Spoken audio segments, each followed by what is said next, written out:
Lindas noticias, Perú ya tiene su primer oro en los Paralímpicos de París. El gobierno dará un bono de descuento a las empresas que paguen sus impuestos adeudados. Micetur corre para firmar 2 nuevos TLC en noviembre. El embajador Ferrero hace que traten como rey en palacio a un gringo que no es ni el paje de la corte. Taza, la pesquera de los Brescia, acumula multas por sacar anchoveta juvenil, pero se defiende. Y argumentamos por qué ya es hora, por Dios, de que entren los privados a Petroperú. Empieza la contra.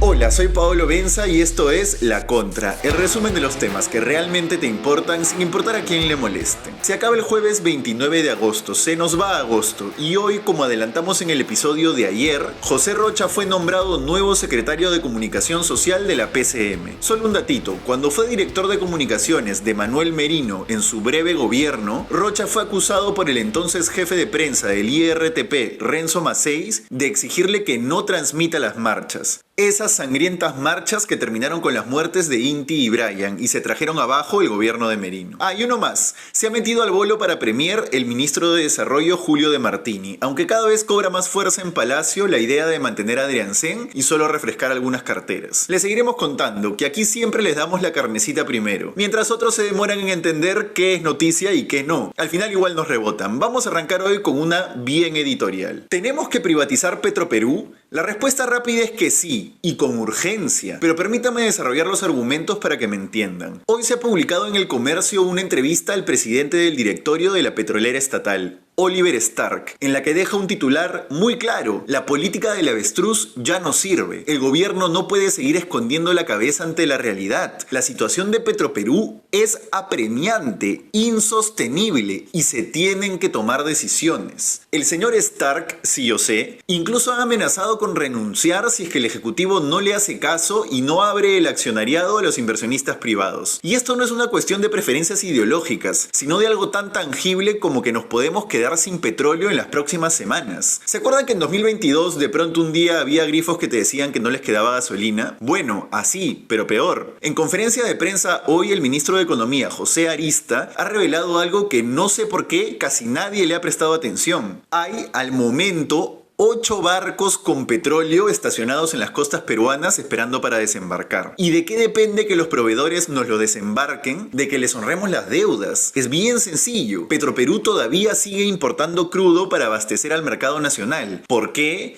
Porque del glorioso suelo patrio nosotros sacamos cada vez menos. Sí, es algo de lo que no se enteran los que siguen cacareando que es un recurso estratégico, pero lo que producimos no alcanza ni para cubrir 1/5 de nuestra demanda. En números gruesos necesitamos 250.000 barriles diarios y sacamos menos de 50.000. ¿Eso es estratégico dónde? ¿En qué mundo de fantasía? El caso es que el petróleo que importamos de otros países nos lo traen por barco, pero el barco no nos lo descarga si sabe que no le vamos a pagar. Es lo que pasó en octubre del 2022.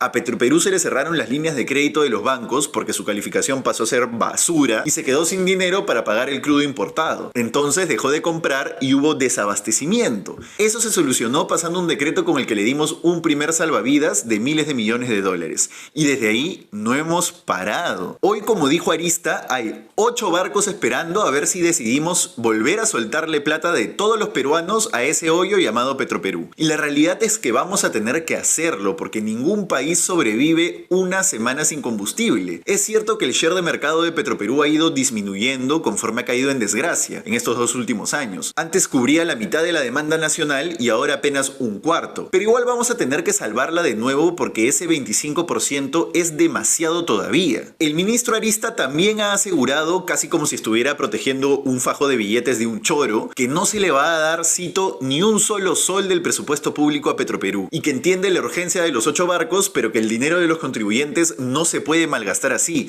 Y tiene toda la razón, pero la verdad que lo suyo no es más que un juego de palabras, como cuando el ex premier Alberto Tarola dijo que no se le iba a inyectar dinero fresco al monstruo y le firmaron un crédito. Sí, no se le va a dar plata directa del Tesoro, pero lo más probable es que le den otra línea de crédito del Banco de la Nación. Pobre el que tiene que cuidar los balances del Banco de la Nación. Es que no hay forma de quedarnos sin crudo. Pero aquí les dejo el choque con la realidad. Desde el 2022 le vamos dando ya más de 13.000 millones de soles a Petroperú entre dinero fresco y créditos de nuestro banco público, que en la práctica es lo mismo, usar los recursos que nos quitan a nosotros para dárselos a una empresa quebrada. Con los 2.200 millones de dólares adicionales que hace poco dijeron que necesitaban, les aseguro, vamos a cerrar este año habiendo quemado 20.000 millones de soles en ese agujero negro solo entre el 2022 y el 2024. ¿Es eso justo? Les ayudo a dimensionar cuánto es. 20.000 millones de soles es el doble que el presupuesto anual del Ministerio de Educación, que las escuelas se caen a pedazos y los maestros se fajan porque les suban el sueldo. Es el doble que el presupuesto anual del Ministerio de Salud, que no hay medicinas y los hospitales no tienen máquinas, ni citas, ni nada. ¿Cómo no le puede dar a alguien vergüenza defender esa inmoralidad? Bueno, el argumento casi que se sostiene solo. La situación actual de Petroperú ha probado que el Estado es incapaz de gestionarlo, mucho menos sacarlo a flote. La cosa es cada vez peor. Pronto, y esto no es broma porque ya se empieza a hablar de esto en prensa económica extranjera, va a arrastrar a todo el tesoro público al hoyo. Señores, esto es urgente, ya lo dijo su propio directorio, tenemos que cambiar la gestión. Si ya se probó que el Estado no puede, pues al menos démosle la oportunidad a los privados. La fórmula que plantea el directorio es bastante sensata. Traigan un administrador privado cuanto antes, denle autonomía y vendan el 49% de las acciones que permite la ley. La propiedad mayoritaria al final siempre va a ser del Perú, pero con inversionistas y por ende directores privados se va a poder reordenar mínimamente esa porquería. ¿Y qué privado va a querer meter su plata ahí? Se preguntarán. Pues con la promesa de traer privados ya tiene más sentido que el Estado meta dinero otra vez. Al menos ya no es arar en el mar, sino probar algo nuevo. Y con ese respaldo sí se hace atractiva la compra. Señores, los estados pueden gestionar bien sus petroleras, pero ya está claro que el Perú no, o no como lo hemos venido haciendo. Petroperú es un nido de ratas, donde sea que apriete salta la pus. La cutre y la coima bajan parejito en todos los niveles de su administración, todos lo sabemos ya. Por 2 años vengo escuchando a charlatanes decir que tengamos paciencia, que con la operación de la refinería de Talara todo se iba a arreglar y que teníamos que seguir quemando plata de todos los peruanos en ese desastre. Decían que las cuentas estaban en azul cuando había un hueco en la caja más grande que el sol. Ellos seguirán buscando un espejismo al cual aferrarse porque tienen una venda ideológica en los ojos. Pero es hora de mirar la realidad tal cual es y dejar de escucharlos. El premier Adrián Sen ha mostrado hoy una desesperante pasividad ante esto, diciendo que estaban evaluando y que si Stark se quería ir no podía hacer nada. Ya desalojaron el edificio de Petroperú en San Isidro, ¿sabían? Ya empezaron a mudarse a Talara, ya empezaron a reducir gollerías, pero no va a alcanzar. Ya es muy tarde para eso, vamos a tener que meter más plata. Y la única forma de que eso sea aceptable es que el gobierno decida abrir la mitad del accionariado a los privados. No se puede ceder más. Señor Stark, váyase si no le hacen caso. La razón lo ampara. Señora Adrián Sen, deje por una vez de ser un mueble y tome una decisión. Señor Arista, póngase los pantalones. Antes de irnos a corte, un aviso parroquial que me pide mi editor. Si te gusta lo que hacemos aquí, déjanos tu like para que el algoritmo le muestre el video a más gente. Volvemos con Taza, la pesquera de los Brescia que más multas acumula por sus reportes de anchovetas juveniles. Los TLC que quiere firmar el gobierno en el APEC y el bono que ha planteado el MEF a las empresas que paguen sus deudas tributarias. Volvemos.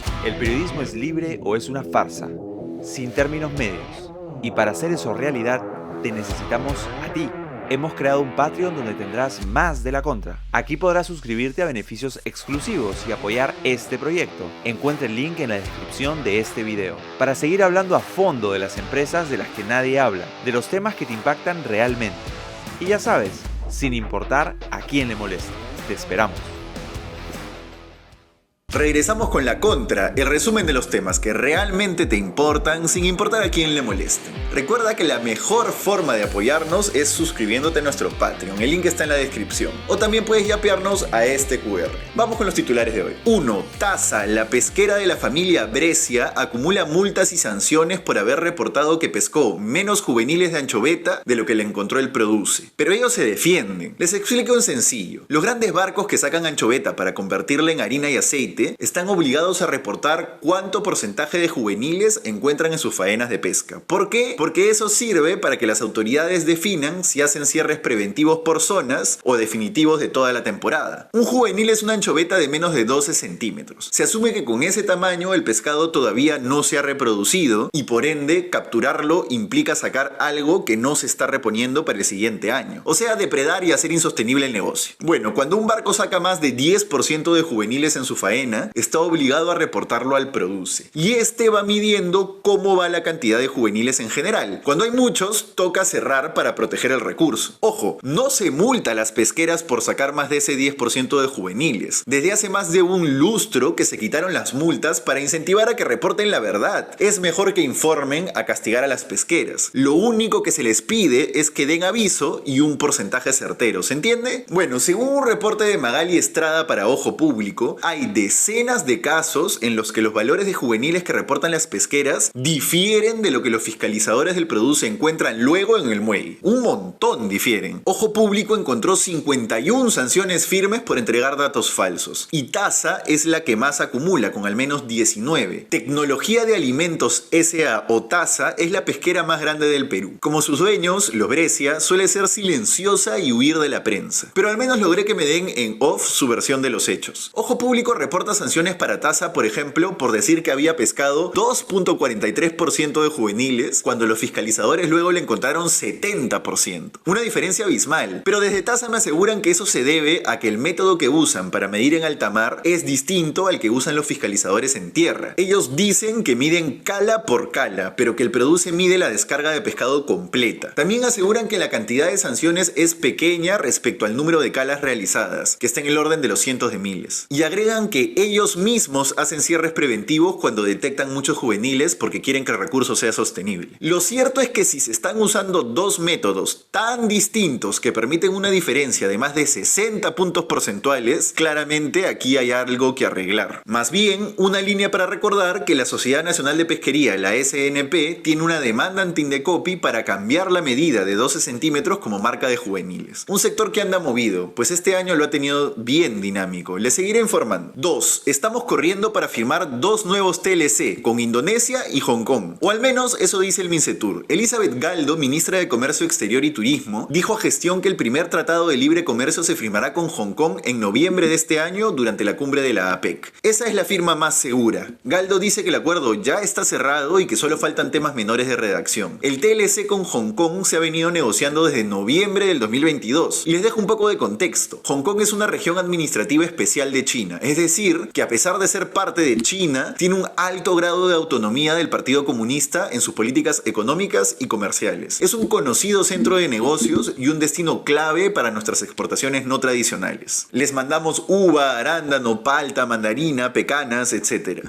Lo otro que anunció Galdo es que estamos corriendo para llegar también a firmar en APEC el TLC con Indonesia, la mayor economía del sudeste asiático, aunque los tiempos están bien ajustados. La primera ronda de conversaciones se realizó en Perú a fines de mayo y esta semana se dio la segunda del 26 al 29 de agosto de forma virtual. El caso es que de no llegar a tiempo para el APEC se espera cerrar el acuerdo en el primer trimestre del 2025. Indonesia es el 9º socio comercial más importante de Perú en Asia. Les exportamos principalmente fruta como cacao en grano, uvas y granada. Para el 2023, Indonesia se consolidó como el 6º destino para las exportaciones peruanas de cacao, por ejemplo. E Indonesia nos vende carros. De hecho, es el 4º proveedor de automóviles para el Perú. La verdad que siempre es buena noticia abrirle nuevos mercados a nuestras exportaciones. Así que en esta toca hacer votos para que la cosa avance. 3. El ministro de Economía anuncia un descuento extraordinario a los deudores que decidan pagar los impuestos que deben. El MEF lo ha llamado un puente de plata para incentivar a los contribuyentes a pagar sus deudas tributarias con el Estado, específicamente las que están peleando en el Tribunal Fiscal o en el Poder Judicial. Pero ojo, el descuento se aplicará exclusivamente a los intereses y multas de la deuda tributaria, pero no sobre la deuda principal, o sea, no sobre el impuesto original que dejaron de pagar. La reducción de los intereses y multas irá entre el 50% y 100% para los contribuyentes que decidan pagar al contado. Un dato importante es que este beneficio está dirigido tanto a personas naturales como a empresas. El ministro ministro Arista detalló que esto se da debido a la difícil situación que afrontaron muchos contribuyentes durante la pandemia del COVID-19 y que les impidió cumplir con el pago de sus deudas tributarias. Último dato, el plazo para acceder a este beneficio vence el 20 de diciembre del 2024, ya saben. Y 4, cortito, Vladimir Cerrón ha pedido que le suspendan la condena efectiva en el caso Aeródromo Huanca. La semana pasada presentó un recurso para evitar cumplir la sentencia impuesta por la Corte Suprema, que por cierto era de 3 años y 6 meses de cárcel efectiva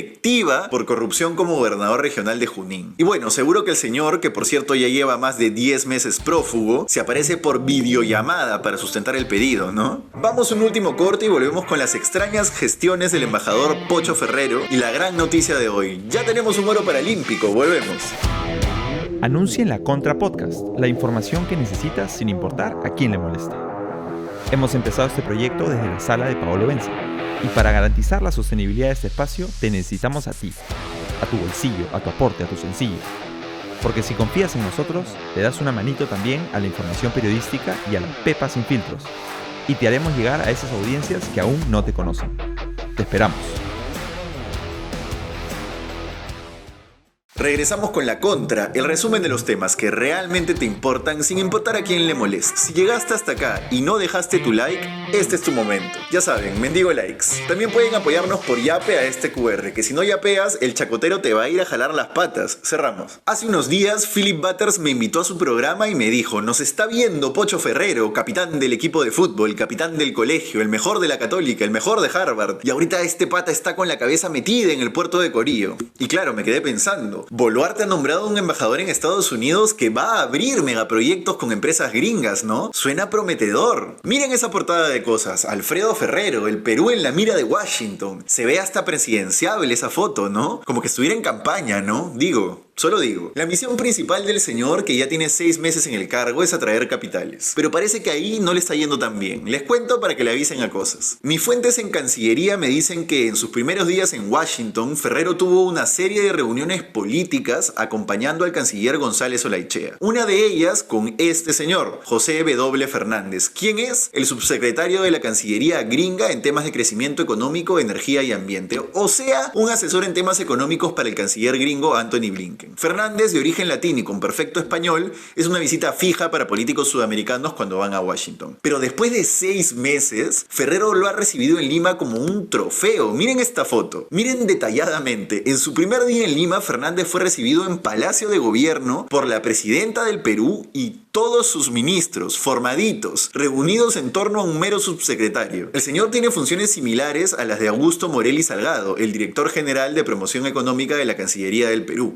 ¿Ustedes lo conocen? No, ¿verdad? Bueno, es por algo. Pero aquí Ferrero sienta a Fernández con Boluarte como si fuera a definir una inversión, que no es el caso, porque no tiene capacidad de hacerlo. Fernández está de tour por Sudamérica. Su primera parada ni siquiera fue en Perú, sino en Argentina, y no se reunió con Milei, sino con ministros 1-1. La segunda fue Ecuador. Lo recibió Noboa en el Palacio de Carandelet, fue con la canciller en su oficina y luego con funcionarios específicos de comercio. Ni el de economía lo recibió, solo el vice. Y así suele hacer estas visitas, parte de su trabajo diplomático. ¿Es realmente Fernández el caballo ganador de Pocho Ferrero para atraer inversiones? Hoy este viceministro firmó con el canciller del Perú un acuerdo para fortalecer la cooperación entre Estados Unidos y el Perú en minerales críticos, litio, estaño, etc. Un acuerdo para fortalecer. Lo que tendría que pasar ahora es que Ferrero, en Washington, le diga a Fernández: ya papito, ya hiciste el tour, ahora dame acceso a los grandes empresarios para que se hagan las inversiones. Esa es la verdadera chamba. Si no, ya saben que dice el dicho. ¿Cómo es? Mucho ruido, pocas nueces. ¿Habrá rendición de cuentas? Veremos. Y la más feliz de hoy, la peruana Angélica Espinosa ha ganado nuestro primer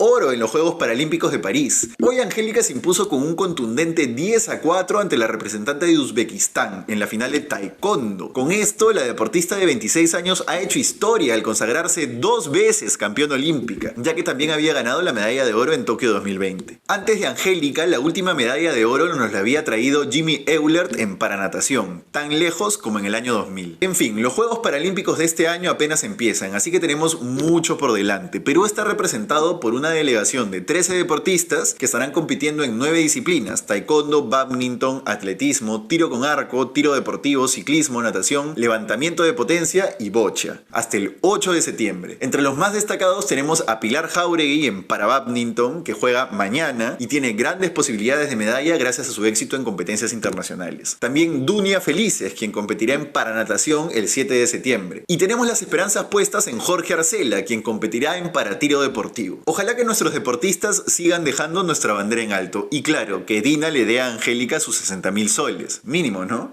Ya, y hoy cerramos con un poquito de salsita desde el Congreso de la República, vía el periodista Alonso Ramos. Miren.